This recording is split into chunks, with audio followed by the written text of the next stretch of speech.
سورة النبأ بسم اللہ الرحمن الرحیم شروع اللہ کا نام لے کر جو بڑا مہربان نہایت رحم والا ہے۔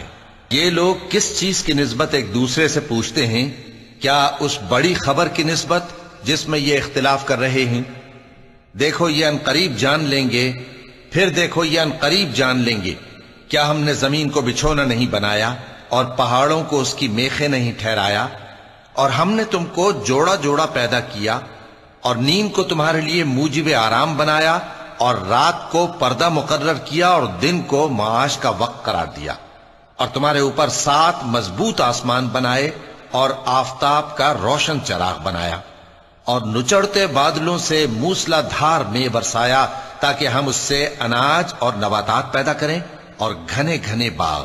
بے شک فیصلے کا دن مقرر ہے، جس دن سور پھونکا جائے گا تو تم لوگ فوج در فوج موجود ہوگے، اور آسمان کھولا جائے گا تو اس میں دروازے ہو جائیں گے، اور پہاڑ چلائے جائیں گے تو وہ ریت ہو کر رہ جائیں گے۔ بے شک دوزخ گھات میں ہے، یعنی سرکشوں کے لیے کہ ان کا وہی ٹھکانہ ہے، اس میں وہ صدیوں پڑے رہیں گے۔ وہاں نہ ٹھنڈک کا مزہ چکھیں گے، نہ کچھ پینا نصیب ہوگا مگر کھولتا پانی اور بدبودار پیپ۔ یہ بدلہ ہے ان کے اعمال کے موافق۔ یہ لوگ حساب آخرت کی امید ہی نہیں رکھتے تھے اور ہماری آیتوں کو مسلسل جھٹلاتے رہتے تھے، اور ہم نے ہر چیز کو لکھ کر محفوظ کر رکھا ہے۔ سو اب مزہ چکھو، ہم تم پر عذاب ہی بڑھاتے جائیں گے۔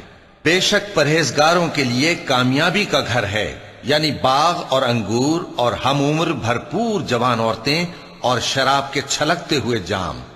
وہاں وہ نہ بیہودہ بات سنیں گے نہ جھٹلانے کی باتیں۔ اے نبی صلی اللہ علیہ وآلہ وسلم، یہ تمہارے پروردگار کی طرف سے صلہ ہوگا جو حساب کے مطابق انعام ہوگا۔ وہ پروردگار کہ جو کچھ آسمانوں اور زمین میں اور جو ان دونوں کے درمیان ہے سب کا مالک ہے، بڑا مہربان ہے، کسی کو اس سے بات کرنے کا یارہ نہ ہوگا۔ جس دن جبریل امین اور دوسرے فرشتے صف باندھ کر کھڑے ہوں گے تو کوئی بول نہ سکے گا مگر جس کو رحمان اجازت بخشے اور وہ بات بھی درست ہی کہے۔ یہ دن برحق ہے، پس جو شخص چاہے اپنے پروردگار کے پاس ٹھکانہ بنا لے۔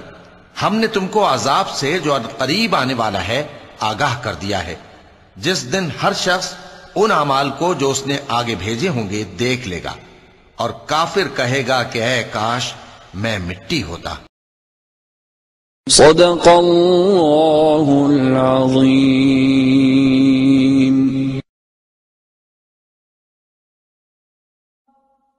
حی علی الفلاح،